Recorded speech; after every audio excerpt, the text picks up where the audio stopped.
Welcome to Digital Path Academy and BK Sir classes.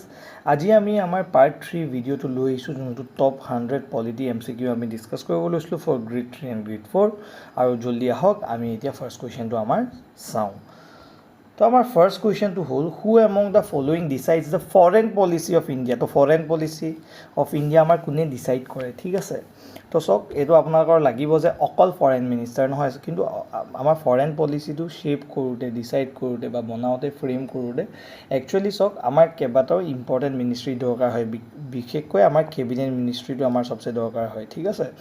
কাৰণ অকল foreign মিনিষ্ট্ৰীত অকল foreign এফেয়াৰ্ছখিনি জড়িত হৈ থাকিব নেকি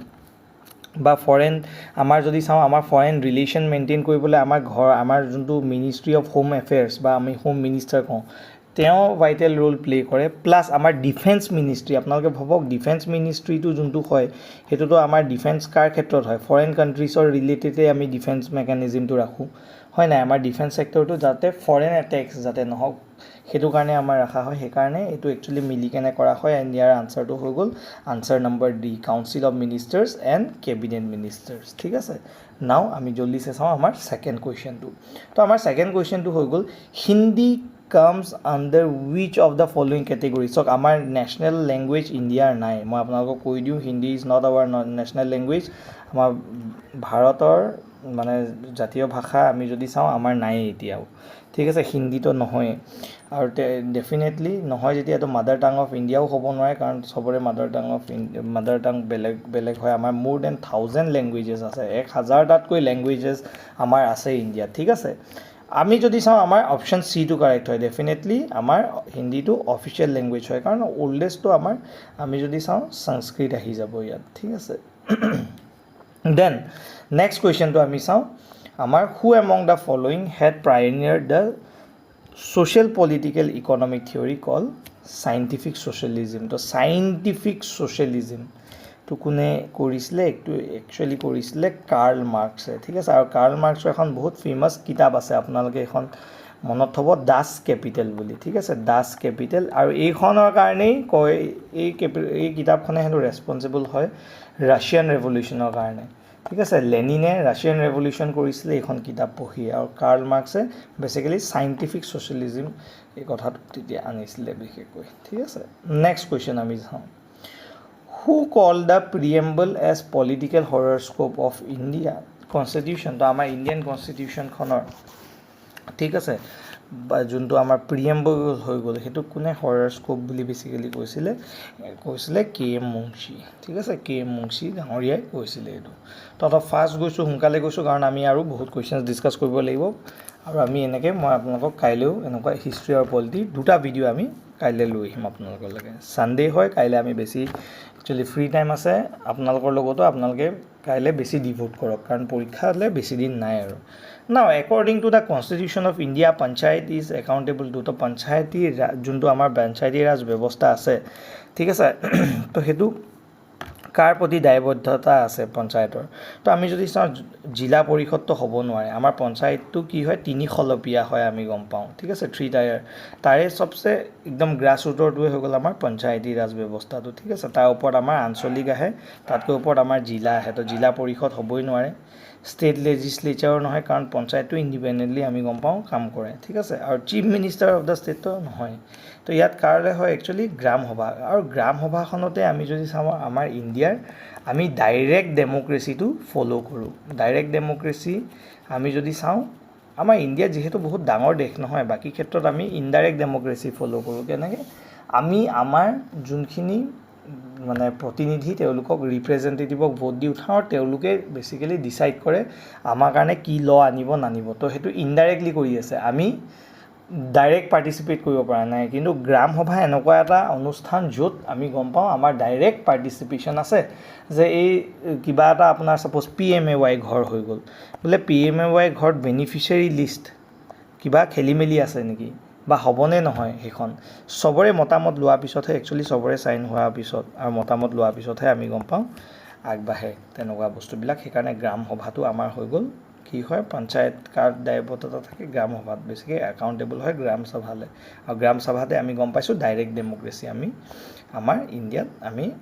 দেখিব পাওঁ next which of the following is the minimum age required for a candidate to become a member of Lok Sabha. Member of Lok Sabha আমি minimum age আমি গম পাওঁ এইটো 25 years হয় লোকসভাৰ কাৰণে +5 কৰি দিয়ক ৰাজ্যসভাৰ কাৰণে 30 +5 কৰি দিয়ক প্ৰেচিডেণ্টৰ কাৰণে 35 তো আমি গম পাইছোঁ এইকেইটা আমাৰ মিনিমাম এজ আমাৰ মেম্বাৰ হ'বলৈ লোকসভাৰ 25 30 আমাৰ ৰাজ্যসভা 35 হৈ গ'ল আমাৰ প্ৰেচিডেণ্ট হ'বলৈ ঠিক আছে next question number 7 which of the following countries the constitution of India borrowed the scheme of Indian Federation তো আমি যে ইণ্ডিয়া এখন ফেডাৰেশ্যন হ'ব গম পাইছে নহয় সেইটো আমি ক'পা লৈছোঁ ঠিক আছে তো এইটো আমি লৈছোঁ ক'পা কেনেডা ঠিক আছে কেনেডা পা আমি লৈছোঁ ঠিক আছে নেক্সট আমাৰ which of the following is not a feature of directive principle of state policy কোনটো নহয় সুধিছে তো এইবিলাক কুৱেশ্যনত ন আপোনালোকে যদি আপোনালোকে এক্সাম দি আছে তাত যেতিয়াই নট আহিব সেই তাত কুৱেশ্যন পেপাৰতে মাৰ্ক কৰি দিব আণ্ডাৰলাইন কৰি ল'ব নহ'লে এই বস্তুটো বহুতে কি কৰে ইগনোৰ কৰি দিয়ে আৰু যোনটো শুদ্ধ আনসাৰ মানে ইয়াত কি হয় কোনটো নহয় সুধিছে শুদ্ধটো সোধা নাই নহয়টো সুধিছে ঠিক আছে যেনেকৈ দে আৰ জাষ্টিচিয়েবল ইন নেচাৰ প্ৰথমটোৱে চাওক আমি গম পালোঁ DPSP নন জাষ্টিচিয়েবল হয় জাষ্টিচিয়েবল নহয় তো ইয়াৰ প্ৰথমতে আনসাৰটো পাই গ'লোঁ আমি এ ঠিক আছে তো আনসাৰ এইটো হ'ব আমাৰ next the constitution empowers a high court to issue writs under which article তো আমাৰ সংবিধানে উচ্চ ন্যায়ালয় মানে কোনটো আমি যদি চাওঁ আমাৰ আৰ্টিকেলৰ হেৰিত অধীনত বেসিক্যালি মানে অধিকাৰ দিছে যে তেওঁলোকে ৰিটস ইস্যু কৰিব পাৰে ঠিক আছে আমি গম পাওঁ যে আমাৰ ফান্ডামেন্টাল ৰাইট যদি ভায়োলেট হয় তেতিয়া আমি গম পাইছোঁ সুপ্ৰিম কোৰ্টে আৰ্টিকেল 32 সুপ্ৰিম কোৰ্টে আৰ্টিকেল 32 কৰিব পাৰে আৰু অকল ফান্ডামেন্টাল ৰাইটছৰ ক্ষেত্ৰতহে পাৰে সুপ্ৰিম কোৰ্টে কিন্তু ইয়াত আমি গম পাইছোঁ হাই কোৰ্টৰ জুৰিডিকশ্যনটো অলপ বেছি হৈ যায় কেনেকৈ তেওঁলোকে অকল ফান্ডামেন্টাল ৰাইটছতে নহয় আৰু আন কিছু কেছতো হাই কোৰ্টে আচলতে ৰিটস ইস্যু কৰিব পাৰে য'ত কি আমি দেখিছোঁ সুপ্ৰিম কোৰ্টে অকল ফান্ডামেন্টাল ৰাইটছৰ ক্ষেত্ৰত পাৰে আপোনাৰ ৰিটস ইস্যু কৰিবলৈ কিন্তু হাই কোৰ্টে fundamental rights as well as বেলেগৰ ক্ষেত্ৰতো আপোনাৰ ইস্যু কৰিব পাৰে আৰু ইয়াৰ আৰ্টিকেলটো হৈ গ'ল 226 তো হাই কোৰ্টে আৰ্টিকেল 226 ব্যৱহাৰ কৰি ৰিটস ইস্যু কৰিব পাৰে আৰু সুপ্ৰিম কোৰ্টে 32 ঠিক আছে নেক্সট আমি যদি চাওঁ who notifies the date and schedule of election in India তো আমাৰ বেচিকেলি ভাৰতত নিৰ্বাচনৰ তাৰিখ আৰু আমি যদি চাওঁ সময় কোনে একচুৱেলি মানে হেৰি কৰে ঠিক আছে মানে ডিসাইড কৰে কোনে চুজ কৰে পাৰ্লিয়ামেণ্টটো হ'বই নোৱাৰে আমি গম পাওঁ প্ৰাইম মিনিষ্টাৰো হ'ব নোৱাৰে কাৰণ আমাৰ এটা কথা আছে আমাৰ ইলেকশ্যন কি হ'ব লাগিব ফ্ৰী এণ্ড ফেয়াৰ ইলেকশ্যন হ'ব লাগিব ফেয়াৰ ঠিক আছে তো এইটো মেইন তো এইটো কাৰণে আমাৰ প্ৰাইম মিনিষ্টাৰকতো আমি দিবই নোৱাৰোঁ প্ৰেচিডেণ্টো নহয় কোন হয় ইলেকশ্যন কমিশ্যন অফ ইণ্ডিয়া আমাৰ যোনটো ইণ্ডিপেণ্ডেণ্ট বডি আমি গম পাইছোঁ আপোনালোকে কমেণ্ট কৰি মোক জনাব যে কাৰ কেইটা আনসাৰ কাৰেক্ট হ'ল এই 10টা ভিতৰত কাৰ কেইটা কাৰেক্ট হ'ল ঠিক আছে আজিলৈ এইটোৱে আমাৰ ভিডিঅ' আছিলে আজিলৈ আমি ইয়াতে হেৰি কৰিছোঁ কাইলৈ আকৌ লগ পাম আমাৰ নতুন ভিডিঅ'লৈ thank you so much good night